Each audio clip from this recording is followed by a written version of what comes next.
El 18 de junio de 1936, Charles Lucky Luciano entró a una sala del tribunal en Nueva York. 9 días antes, había sido declarado culpable de dirigir una extensa red de prostitución. Ahora el juez Philip McCook dictó la sentencia de Luciano. Cumpliría de 30 a 50 años en prisión. En última instancia, Luciano cumplió menos de 10, pero su condena, liberación y posterior exilio a Italia significaron que la familia criminal, Luciano, se convirtiera en la familia criminal genovese. ¿Por qué liberaron a Luciano antes de tiempo? ¿Quién era Vito Genovese, quien tomó el control después de Luciano? ¿Realmente fue esta la organización criminal más poderosa en Estados Unidos durante el siglo XX? Esta es la historia de la familia criminal genovese. La mafia italiana se remonta a principios del siglo XIX, cuando grupos de criminales en el oeste de Sicilia comenzaron a organizar sus actividades para robarle a la clase de terratenientes ricos que poseía la mayor parte de la tierra en lo que entonces era el reino de las dos Sicilias. En la antigüedad, Sicilia había sido uno de los principales centros comerciales y culturales del mundo mediterráneo, pero para el siglo XIX era extremadamente pobre. Estos primeros mafiosos, que significa un hombre con aire fanfarrón, al principio robaban limones de los huertos de los dueños de plantaciones más ricos. Para cuando Italia se unificó en 1861, ya estaban más organizados en Sicilia y se dedicaban a algo más que simples delitos menores. También fue en esta época cuando los italianos empezaron a salir de la península, pobre y densamente poblada, en grandes cantidades. Se estima que 15 millones de personas emigraron de Italia entre 1861 y 1914. La mayoría se fue a Estados Unidos, Canadá, Argentina o Brasil. En Estados Unidos se congregaron en ciudades como Nueva York, Boston, Buffalo, Filadelfia y Chicago, y formaron grandes comunidades ítalo-estadounidenses allí. El primer ejemplo conocido de un grupo mafioso en Estados Unidos fue en Nueva Orleans, en la década de 1860. Pero fue realmente en Nueva York donde el crimen organizado dentro de la comunidad ítalo-estadounidense se volvió muy prominente en las décadas de 1890 y 1900. Allí formaron organizaciones que rivalizaban y a veces trabajaban junto a las pandillas irlandesas, estadounidenses que habían dominado el bajo mundo de la ciudad desde la década de 1850, especialmente la pandilla de Five Points.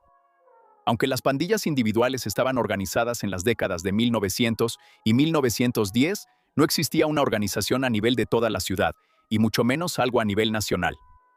En cambio, el impulso fue hacia una mafia italoamericana más organizada, donde las familias o grupos individuales coordinaban sus actividades y tenían diferentes zonas de influencia. Provino de la dudosa decisión del gobierno de los Estados Unidos de intentar prohibir la venta y el suministro de alcohol mediante la 18ª enmienda a la Constitución de los Estados Unidos. La prohibición comenzó en enero de 1920 y duró hasta diciembre de 1933. La familia criminal Luciano, que más tarde se convirtió en la familia criminal genovese, nació de la criminalidad y la ilegalidad que la prohibición generó en los Estados Unidos durante la década de 1920. Lucky Luciano, Vito Genovese y Frank Costello, las tres figuras clave en la familia criminal genovese, hasta la década de 1960 ya eran criminales cuando comenzó la prohibición en 1920. Luciano nació el 24 de noviembre de 1897 en el pueblo de Le Carrafridi, en el oeste de Sicilia, cerca de la ciudad de Palermo. Su nombre de nacimiento era Salvatore Lucania. Adoptó el nombre de Charles en Estados Unidos después de que su familia cruzó el Atlántico hacia la ciudad de Nueva York en 1907 cuando tenía 9 años. Para cuando Luciano llegó a Manhattan, Francesco Castiglia ya llevaba más de una década viviendo allí. Nació en el pequeño pueblo en la cima de una colina llamado Laurapoli, en la región de Calabria, al sur de Italia, el 26 de enero de 1891. Su familia había emigrado de Italia en varias etapas. Francesco se mudó con su madre cuando tenía 4 años. Su nombre anglicanizado era Frank Costello. El tercero del trío, Vito Genovese, nació en Resiliano, cerca de Nápoles, en el sur de Italia, el 21 de noviembre de 1897, 3 días antes de que Luciano naciera en Sicilia.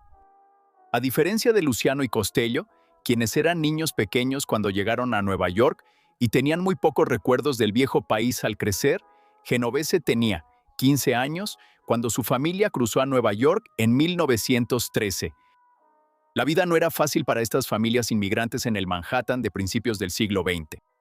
Por ejemplo, el padre de Costello, Luigi, operaba una pequeña tienda de abarrotes que vendía productos a través de una ventanilla en East Harlem. Para finales de la década de 1910, los tres hombres ya estaban involucrados en diversas actividades criminales en Manhattan, desde delitos menores hasta juegos de azar. Era una época en la que el bajo mundo criminal de Nueva York se estaba diversificando, ya que el control férreo que los irlandeses habían tenido durante décadas sobre el poder, ahí se estaba debilitando, y varios grupos italianos y judíos adquirían una mayor participación. Entonces el gobierno de los Estados Unidos comenzó a intentar prohibir la venta y el suministro de alcohol.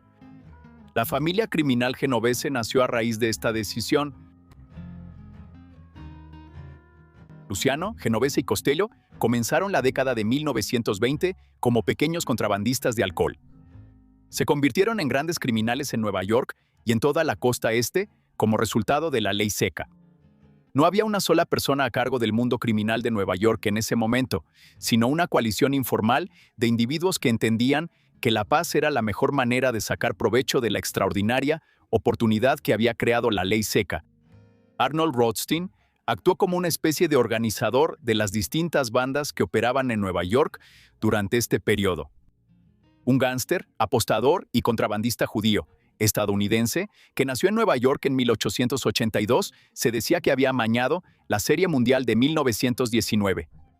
Él fue mentor de Luciano, Genovese, Costello y otros criminales más jóvenes como Meyer Lansky, un aliado cercano de Luciano en los años 20. Aunque no fue un jefe de jefes oficialmente reconocido de ningún tipo, suficientes personas en las diversas pandillas étnicas de Nueva York aceptaban la mediación de Rothstein en disputas. Pero prevalecía una especie de orden, incluso dentro del caos de la ley seca. Era diferente más al oeste, en Chicago, donde Al Capone convirtió la ciudad en una ciudad mucho más violenta durante la ley seca. Así, cuando Rothstein fue baleado el 4 de noviembre de 1928, debido a una deuda no pagada de una partida de cartas y dados en la que perdió la asombrosa cantidad de $340,000, se creó un vacío de poder en el centro de la esfera criminal de Nueva York. Rothstein murió 2 días después a causa de la herida de bala. Luciano, Genovese y Costello surgirían como los máximos vencedores del caos que siguió, pero no fue una transición pacífica. Para cuando Rothstein fue asesinado en 1928, Luciano y su aliado más cercano, Meyer Lansky, ya eran figuras importantes en los sindicatos del crimen de Nueva York. Probablemente el mayor ganador fue Joe Masseria, un importante gángster italoamericano en la ciudad. Luciano y Lansky se aliaron con Masseria después de que Rothstein fuera asesinado. Otro acontecimiento tras la muerte de Rothstein fue que se filtraron sus registros, lo que llevó a la destitución de una gran cantidad de oficiales de policía y funcionarios de la ciudad que estaban en la nómina de Rothstein. Una nueva generación de fiscales los reemplazó, entre ellos Thomas Dewey, quien más tarde fue candidato presidencial del Partido Republicano en 1944 y 1948. Él tendría un gran impacto en la vida de Luciano y en la familia criminal genovese. Todo eso quedaba en el futuro. En el periodo inmediato después del asesinato de Rothstein, comenzó una guerra por el territorio entre Masseria y sus aliados, como Luciano, Genovese y Costello, y un jefe de banda rival que solo había llegado a Nueva York desde el pueblo de Castellamare, del Golfo en Sicilia, en 1925, Salvatore Maranzano. La rivalidad entre Masseria y Maranzano estalló en una guerra abierta entre bandas en febrero de 1930, después de que Luciano y Genovese asesinaran a Gaetano Reina, un antiguo aliado de Masseria que se había unido a Maranzano. La guerra de Castellamarese, como se le conocía, duró más de un año mientras comenzaba la Gran Depresión y las ganancias caían. Finalmente, Maranzano convenció a Luciano de cambiar de bando.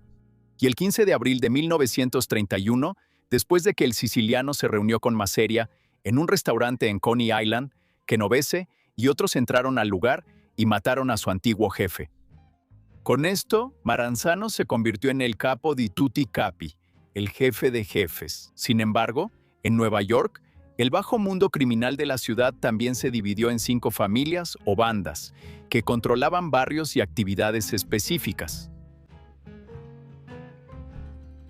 La alianza entre Luciano y sus aliados por un lado y Maranzano por el otro no duró mucho después del final de la Guerra de Castella-Amarece. Para el otoño de 1931, las tensiones entre Luciano y él eran evidentes, alimentadas en parte por las críticas de Maranzano sobre cómo Luciano, Genovese y Costello se relacionaban con no italianos como Lansky. Cuando Maranzano empezó a preguntarle inocentemente a Luciano dónde vivía, Lucky supo que el enfrentamiento entre ellos era inminente. Decidió atacar primero después de recibir una llamada de Maranzano en septiembre de 1931, quien sospechosamente solicitó una reunión con Luciano y Genovese en su oficina cerca de Grand Central Station. En respuesta, un grupo de 4 sicarios contratados por Lansky logró entrar a la oficina de Maranzano y lo asesinaron el 10 de septiembre. Esto colocó a Luciano en una posición de poder sin precedentes. En este momento, pudo haber intentado reclamar el puesto de jefe de jefes. En cambio, para asegurar la paz entre los diferentes grupos en Nueva York y más allá, y poner fin a los años de derramamiento de sangre que siguieron al asesinato de Rothstein, formó la Comisión, una organización mediante la cual las 5 familias decidirían colectivamente sobre asuntos relacionados con la mafia italoamericana en Nueva York. En ese momento, las 5 familias estaban encabezadas por Luciano, Giuseppe Profaci, Thomas Gagliano, Vincent Mangano y Joseph Bonanno. La familia criminal de Luciano más tarde sería conocida como la familia criminal Genovese, cuando Genovese tomó el control años después. Cada una operaría de manera independiente, pero Luciano gozaba de una primacía no oficial sobre los demás. 2 asientos adicionales en la comisión estaban reservados para Chicago y una figura más que representaba la región alrededor de Cleveland, Ohio y Buffalo. Esto marcó el inicio de la mafia como una organización criminal nacional, y Luciano, más que cualquier otra persona, lo hizo posible. Las 5 familias disfrutaron de una breve edad de oro de 2 años entre finales de 1931 y finales de 1933. La Guerra de Castello-Castellamarece había terminado y se había creado una situación armoniosa por primera vez durante un periodo prolongado desde la muerte de Rothstein. La prohibición seguía en marcha también y el dinero seguía llegando, aunque para ese momento todos a nivel gubernamental y social se daban cuenta de que el experimento de Estados Unidos para acabar con el consumo de alcohol había fracasado categóricamente. La 18ª enmienda fue derogada en diciembre de 1933, poniendo fin a una mina de oro para las 5 familias y criminales en todo Estados Unidos.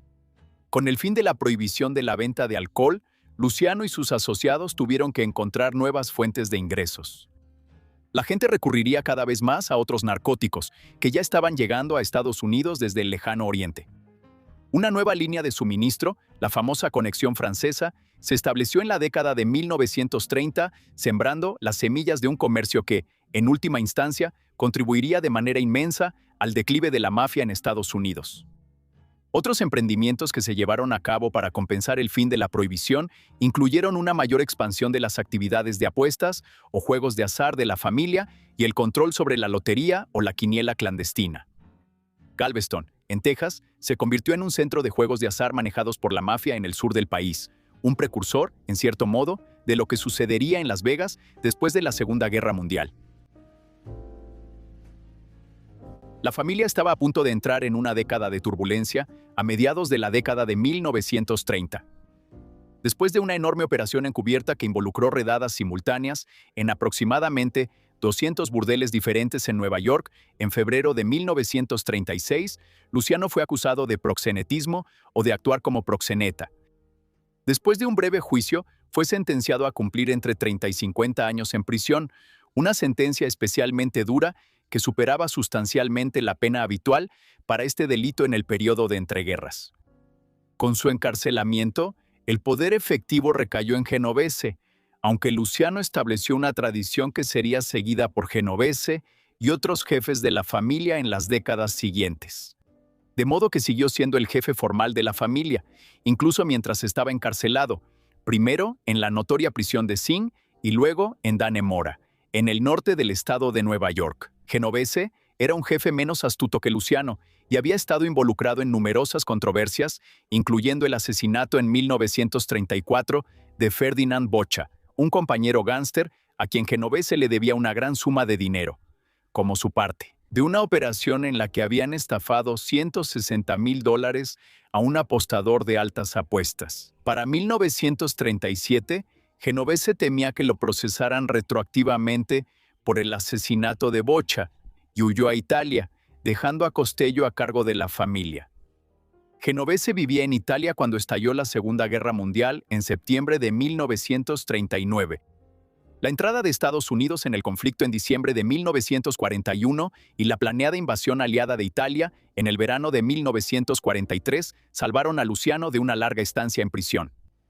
Aunque los historiadores y expertos en la mafia siguen sin ponerse de acuerdo sobre la naturaleza del acuerdo, parece relativamente claro que Luciano llegó a un trato, mediante el cual usaría sus conexiones con la mafia italiana en Sicilia y el sur de Italia para lograr que ayudaran en la invasión aliada a Italia, en el verano y otoño de 1943.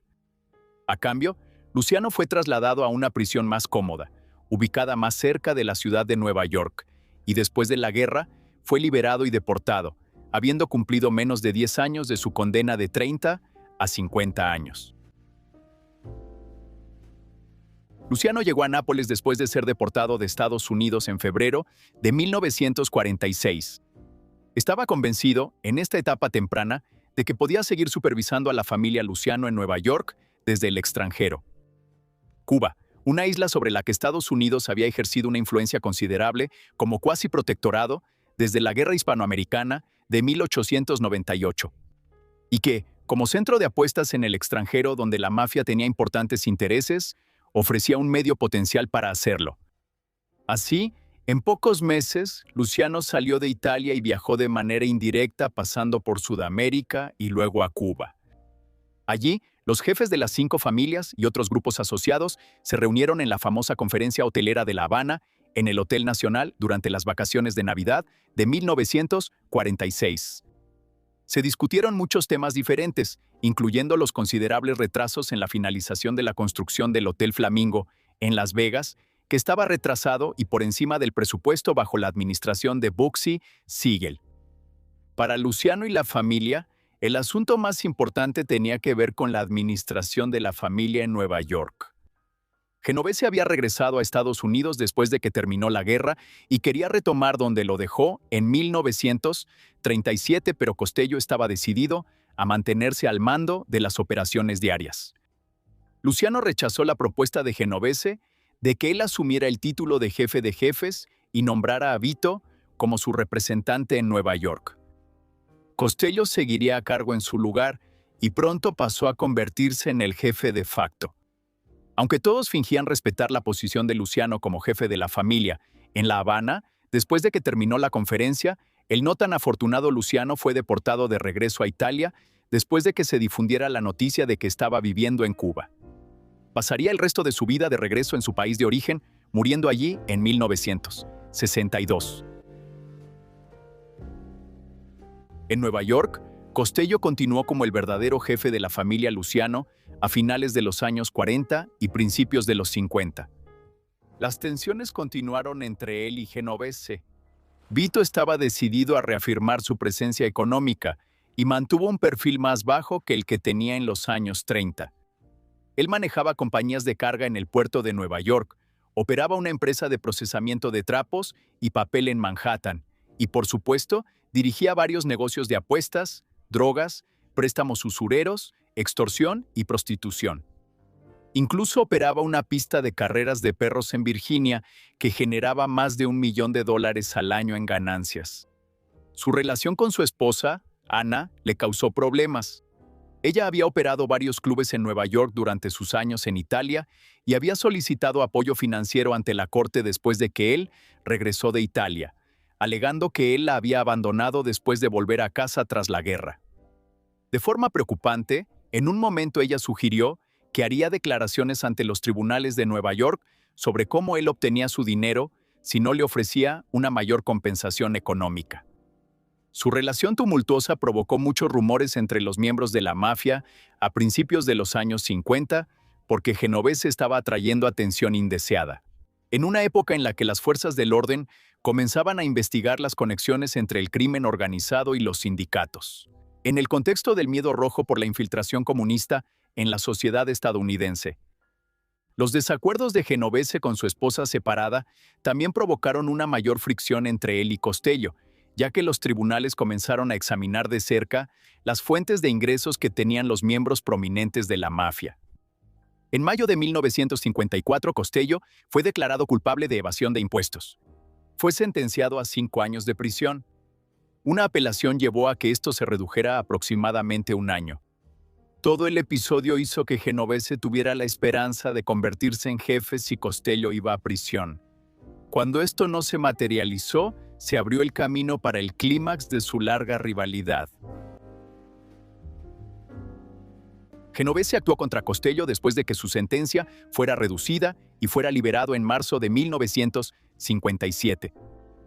El 2 de mayo de 1957, justo cuando Costello iba de su auto a su edificio de apartamentos en Manhattan, un gángster llamado Vincent Gigante, a quien Genovese había contratado para llevar a cabo el atentado, se acercó y le disparó a Costello.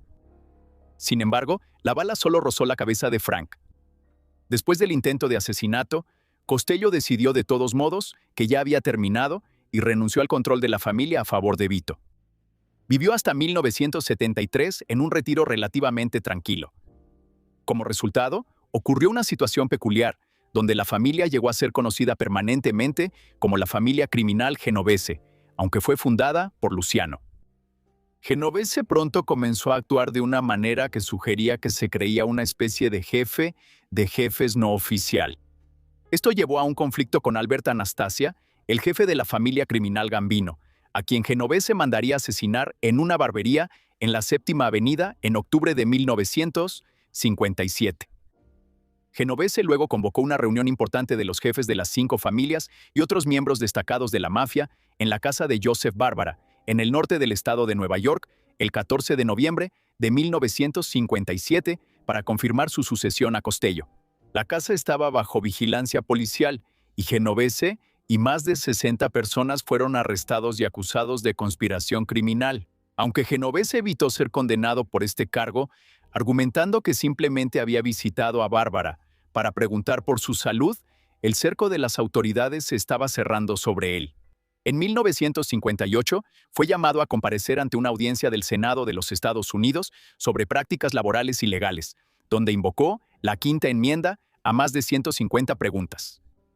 3 días después, el 7 de julio de 1958, fue arrestado por tráfico de drogas. Por este cargo, Genovese finalmente fue declarado culpable y fue sentenciado a 15 años de prisión a principios de 1959. Comenzó a cumplir su condena en febrero de 1960 después de que su apelación fracasara. Pasaría el resto de su vida en prisión. Genovese fue enviado inicialmente a una prisión en Atlanta, Georgia. Uno de los mafiosos con los que cumplía condena allí era Joseph Valachi. Valachi era miembro de la familia criminal Genovese y era un poco más joven que los principales miembros fundadores como Genovese y Luciano. Nació en Nueva York en 1904 y había surgido durante la época de la Prohibición. Genovese y él trabajaron juntos en numerosas ocasiones y una vez lo contrató para matar a Stephen Franz, un hombre que había vigilado a su esposa Ana para Genovese durante años mientras éste estaba en Italia. En prisión, el estado mental de Valachi se deterioró y llegó a convencerse de que lo iban a matar. En 1962, decidió colaborar con la fiscalía, después de haber sido liberado y ser arrestado de nuevo por un cargo relacionado con la venta y suministro de narcóticos. Una de las grandes ventajas que tenía la familia Genovese y otras organizaciones de la mafia en los años 50 era que el FBI y otras fuerzas del orden todavía no sabían realmente cómo operaban. Sabían que existía una vasta red criminal italoamericana, pero la dinámica de la misma no estaba clara. Las audiencias de Valachi en 1963, también conocidas como las audiencias McClellan, por el senador John L. McClellan, de Arkansas, quien entre 1957 y 1960 había supervisado el Comité Selecto del Senado sobre actividades impropias en el trabajo y la administración, levantaron el velo sobre las actividades de la mafia italoamericana en Estados Unidos por primera vez. Valachi no solo detalló cómo la Cosa Nostra, el nombre de la mafia, que significa nuestra cosa, se había establecido durante la era de la prohibición, sino también cómo operaba en términos de su papel dentro de empresas aparentemente legítimas, como el control de los sindicatos y mediante actividades delictivas generalizadas. Esto fue el comienzo de lo que finalmente terminaría siendo un lento declive para la familia criminal genovese entre las décadas de 1960 y 1990. Cuando Valachi testificó en 1963, identificó a Vito Genovese como lo más cercano que la mafia tenía a un jefe de jefes en la era posterior a la guerra. Sin embargo, los últimos años de Genovese los pasó en prisión, con su salud deteriorándose. Fue trasladado varias veces para recibir atención médica y murió en una prisión médica en Springfield, Missouri, el 14 de febrero de 1969. Sus años en prisión habían asegurado que la familia criminal Genovese operara en gran medida sin su supervisión durante mucho tiempo, y había un liderazgo de facto en funcionamiento sin su presencia directa en Nueva York. Esto consistía en un panel de mafiosos, incluyendo a Gerardo Catena y Tommy Ebeli. El verdadero poder, sin embargo, era Philip Lombardo, conocido como Venice Quint debido a sus lentes especialmente gruesos. Él asumió como jefe de la familia criminal genovese tras la muerte de Vito en 1969, convirtiéndose en el primer jefe oficial de la familia que realmente nació en Estados Unidos, en lugar de ser un inmigrante nacido en Italia. Lombardo ya había sido enviado a prisión antes por venta y suministro de narcóticos en los años 40, y estaba decidido a no volver. Él utilizó a varios jefes de fachada para protegerse de cualquier enjuiciamiento y se enfocó en la gestión laboral, las actividades ilícitas, el juego y el control de los sindicatos de la construcción. En una época en la que la mafia todavía podía ganar mucho dinero con los trabajos fantasma, donde los sindicatos organizaban que se pagaran salarios a personas que solo eran empleados de nombre. A medida que su salud empeoraba, a principios de los años 80, Lombardo decidió entregar el poder y se retiró en 1981, mudándose a Florida, donde murió en 1987. Lombardo fue sucedido por Vincent El Mentón, Gigante, como el quinto jefe de la familia criminal genovese. Gigante era un mafioso mucho más joven que nació en Nueva York en 1928. Por lo tanto, fue el primer líder de la familia que no creció en el contexto de la migración masiva italiana a Nueva York a principios del siglo XX, ni realizó su aprendizaje criminal durante la ley seca. En cambio, comenzó como boxeador profesional en la década de 1940, de ahí su apodo de El Mentón. Como hemos visto, él fue el sicario en el intento de asesinato de Frank Costello en 1957. 2 años después de eso, fue arrestado por cargos de tráfico de drogas y, irónicamente, terminó cumpliendo parte de su condena en una celda con Vito Genovese. La relación que formó con el jefe de la familia tras las rejas significó que fue promovido rápidamente en las filas en la segunda mitad de los años 60 después de ser liberado, tras cumplir 5 años de una condena de 7.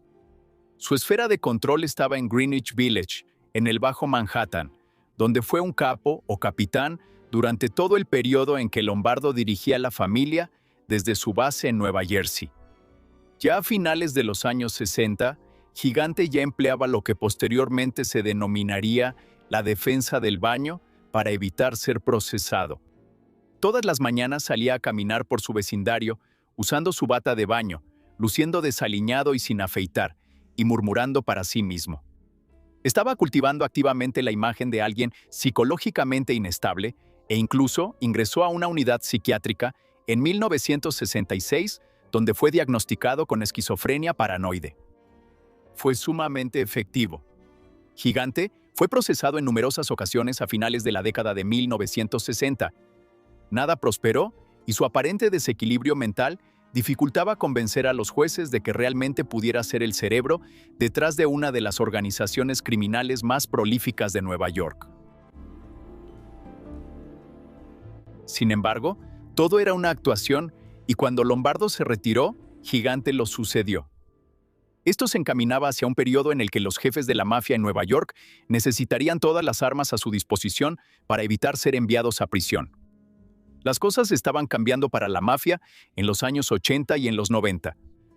Cuando la guerra contra las drogas en Estados Unidos comenzó a finales de los años 60, estaba dirigida principalmente a la explosión del uso de marihuana y otras drogas novedosas como el LSD, que solo se usaban en cantidades mucho menores. Todo eso cambió en los años 70 y 80, cuando las drogas de clase A empezaron a inundar Estados Unidos desde Colombia. Se impusieron sentencias de prisión más largas a los miembros de la mafia, y cada vez más mafiosos de rango medio empezaron a delatar a personas de mayor jerarquía para salvarse a sí mismos. Además de esto, los funcionarios y fiscales de Nueva York, como el fiscal del Distrito Sur y luego alcalde Rudy Giuliani, comenzaron a utilizar de manera más efectiva el poder de la Ley Rico de 1970 para presentar cargos contra miembros de la mafia por crimen organizado. A todo esto se sumaba el comportamiento de John Gotti, el jefe de la familia criminal Gambino, quien era la antítesis de Gigante en la forma en que buscaba activamente la notoriedad pública. A medida que avanzaban los años 80, uno tras otro los miembros de las 5 familias eran arrestados y enviados a prisión. Las ganancias disminuyeron cuando el control de la mafia sobre los sindicatos laborales fue interrumpido y su independencia de acción se vio restringida. Gigante supervisó una disminución controlada de la familia genovese en este entorno. La familia seguía siendo poderosa, con enormes operaciones en cosas como el juego ilegal, la extorsión, la construcción y el nada glamoroso negocio de la gestión de residuos. Mientras tanto, había añadido capas adicionales de protección para evitar ser arrestado.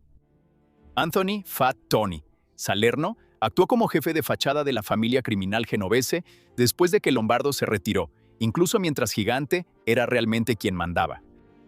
Eso fue hasta 1985, cuando Salerno fue acusado junto con otros 8 jefes de Nueva York en el llamado Juicio de la Comisión de la Mafia. Fue condenado en 1986 y sentenciado a 100 años de prisión. Su salud se deterioró en prisión y murió en 1992 en la misma instalación médica para prisioneros en Missouri, donde Genovese había muerto 23 años antes. Gigante evitó la prisión durante otra década después de la caída de Salerno. Constantemente era procesado, pero al mismo tiempo evitaba persistentemente ser condenado debido a sus alegatos de locura, junto con estancias regulares como interno en instalaciones psiquiátricas. Al final, 2 cosas lo derribaron. A partir de la década de 1980, la familia criminal genovese llevó a cabo un esquema notable mediante el cual explotaron su control sobre los sindicatos. Recibían entre $1 y $2 por cada ventana que se instalaba en toda la ciudad por parte de la Asociación de Vivienda de la Ciudad de Nueva York. Las 5 familias finalmente obtuvieron más de $100 millones a través de este esquema. Para los años 90 estaba siendo investigado, especialmente el papel de Gigante en esto, mientras que en 1993 se presentaron cargos de asesinato en su contra. Luego, varios exaliados cercanos testificaron que las pretensiones de locura de Gigante no eran más que una fachada, aunque, incluso bajo circunstancias normales, él era capaz de ser extremadamente excéntrico. Con pruebas de múltiples delitos graves y con un juez que había dictaminado, en 1996, que él era psicológicamente competente, Gigante fue a juicio en el verano de 1997. Ese diciembre fue sentenciado a 12 años de prisión. Al igual que Genovese antes que él, estaba decidido a seguir dirigiendo la familia desde la prisión, lo cual hizo hasta que murió el 19 de diciembre. En 2005, en la misma instalación médica en Missouri, donde Genovese y Salerno habían muerto, y donde John Gotti había fallecido, 3 años y medio antes Gigante. Al igual que Genovese antes que él, Gigante había mantenido el control oficial sobre la familia criminal genovese hasta su muerte. Sin embargo, no podía dirigir la familia desde la cárcel, y la gestión efectiva ya había pasado a otras manos incluso antes de su muerte. El nuevo líder oficial era Daniel, el León Leo. Leo había alcanzado notoriedad como miembro de la banda púrpura de East Harlem en los años 70 y 80, una banda independiente de sicarios y extorsionadores que desarrolló lazos estrechos con la familia criminal genovese. Leo finalmente fue iniciado como miembro juramentado y ascendió en las filas de la familia genovese, pero no duró mucho como jefe después de obtener ese puesto tras la muerte de Gigante, a pesar de intentar seguir el método de Lombardo, de vivir en Nueva Jersey y dirigir las operaciones a distancia a través de un pequeño número de intermediarios. En mayo de 2007 fue arrestado y acusado de extorsión y usura. Aceptó un acuerdo de culpabilidad a principios de 2008 y recibió una sentencia leve de 5 años. Cargos posteriores resultaron en una sentencia mucho más larga. Sin embargo, después de cooperar con las autoridades, fue liberado en 2013 y decidió retirarse. Liborio Barney Velomo sucedió a Leo como jefe de la familia genovese.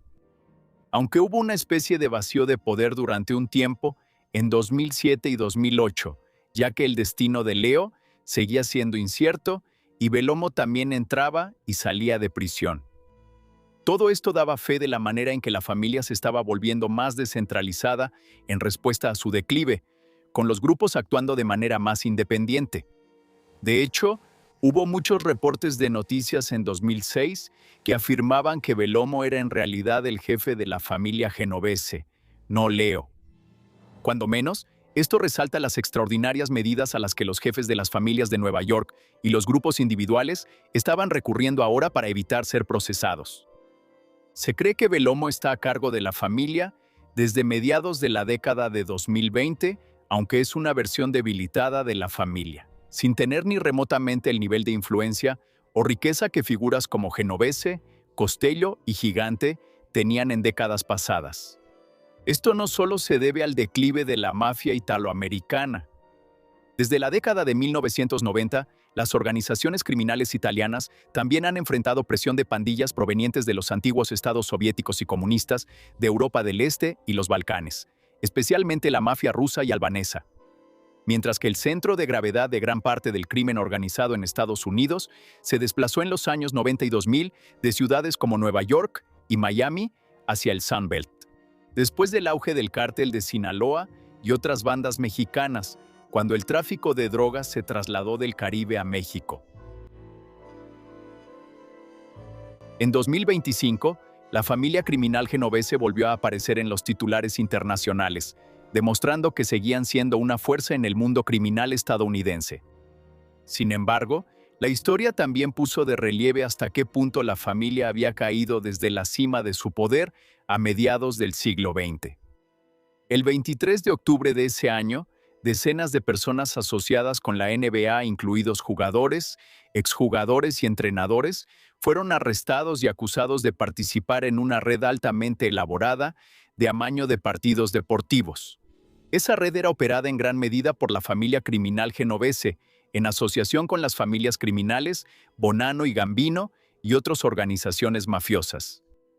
La organización también había estado involucrada en el amaño de juegos de póker profesional, aunque las acusaciones formales del caso de la NBA fueron las que causaron mayor revuelo. Tanto jugadores como entrenadores habían sido sobornados para arreglar partidos o cosas más sutiles, como los márgenes de victoria o derrota o la cantidad de puntos anotados, para que los criminales involucrados pudieran apostar sobre los resultados. El amaño de partidos y juegos había estado ocurriendo durante al menos 6 años en algunos casos, e incluso involucraba una mesa de rayos X para los juegos de póker. Este fue una operación criminal sofisticada que hizo que Estados Unidos despertara a la realidad de que la mafia seguía viva y activa. Sin embargo, al mismo tiempo, destacó la manera en que la familia criminal genovese había decaído. Había millones de dólares involucrados, pero las medidas a las que se recurrió para obtenerlos fueron extremas para una familia que solía controlar grandes sectores del bajo mundo de Nueva York, sindicatos y la actividad portuaria.